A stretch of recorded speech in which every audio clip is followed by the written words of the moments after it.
Social distancing lends itself well to the deep spring cleaning we've all been meaning to get around to but have found reasons to avoid, up until now.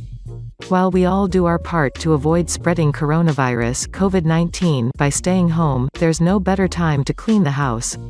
As you tidy up around your space, disinfecting surfaces and deep cleaning your carpets, now is also the perfect time to clean your makeup products. Makeup can carry bacteria the same way any other surface can, so regular cleanings are important for preventing the spread of germs. No one knows this more than makeup artists who work on hundreds of faces per year using the same makeup products, which means their sanitation practices have to be on par with their makeup skills. Proper sanitation should be the first and most important lesson for every makeup artist, says Van Kai Trong, a makeup artist based in New York City.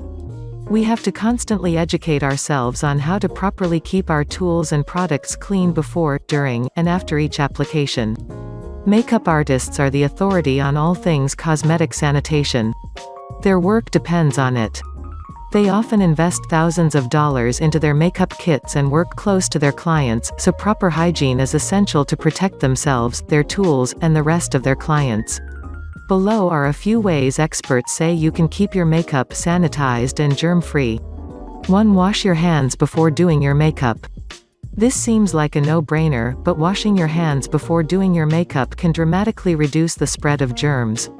If you're prone to acne, this simple step could help decrease the breakouts on your skin.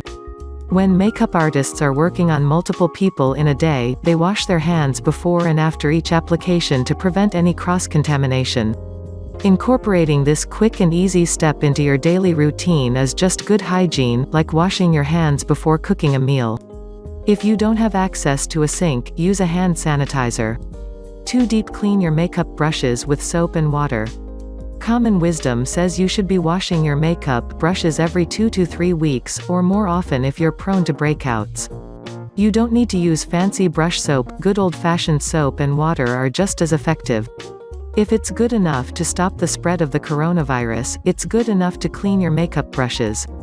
Many makeup artists recommend Dr. Bronner's Pure Castile liquid soap, baby soap, or dishwashing liquid, but use whatever you have on hand. Lather the bristles, rinse, and repeat until the water runs clear and there's no more soap in the bristles. Lay flat to dry overnight. 3. Sanitize makeup packaging and powders with 70% isopropyl alcohol. If you've never properly cleaned your makeup before, your makeup bag likely has more germs than a bowl of candy on Halloween. To disinfect, decant 70% isopropyl alcohol into a reusable spray bottle. The percentage is important because anything in a higher percentage evaporates too quickly to properly disinfect.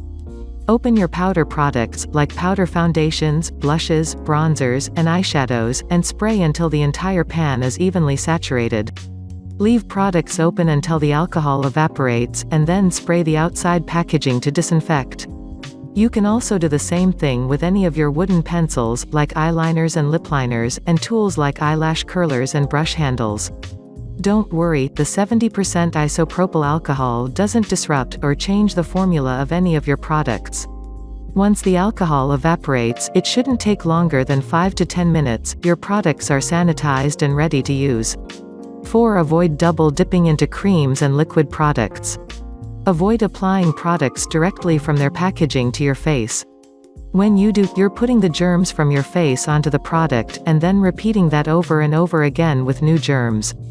Instead, swipe the amount of product you think you'll need on the back of your clean hand, and then apply it on your face with your fingers or a brush. This goes for concealer wands, cream blushes, bronzers, and eyeshadows. Creams can't be sanitized the way that powder products can, so the best way to ward off the spread of bacteria is to prevent it from happening in the first place. Makeup artists typically decant or scrape off cream or liquid products onto a stainless steel palette and work off that to avoid any cross-contamination, but for personal use, the back of your hand works just fine.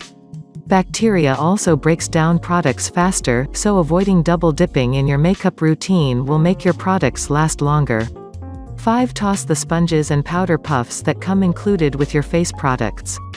Those sponges that come with face powder aren't individually packaged like other sponges, so you can't be sure they're clean the first time you use them. Each sponge can be loaded with bacteria after just one use, and putting it back into that small container is like creating a tropical oasis for bacteria to multiply. You're better off touching up with a small brush or sponge and washing it every 2 to 3 weeks. 6. Be aware of expiration dates. Did you know that all makeup has an expiration date? It's printed on the back of all makeup packaging.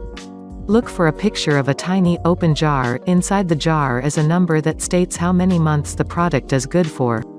The general rule of thumb, the more moisture a product has, or the closer it is to your eyes, the shorter the lifespan.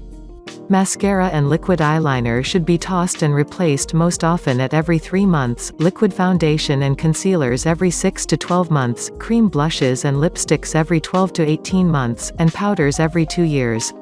Powders can last longer if you properly disinfect them regularly, using the advice outlined above.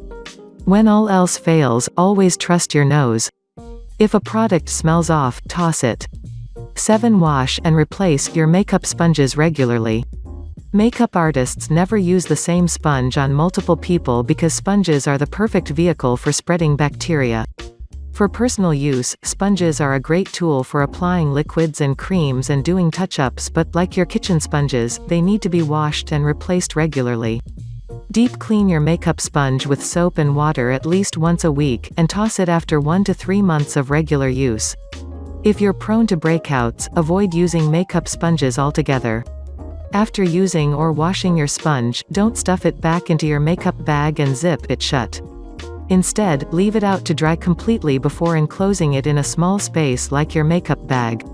Bacteria on a wet sponge will multiply faster when trapped inside a bag without any airflow.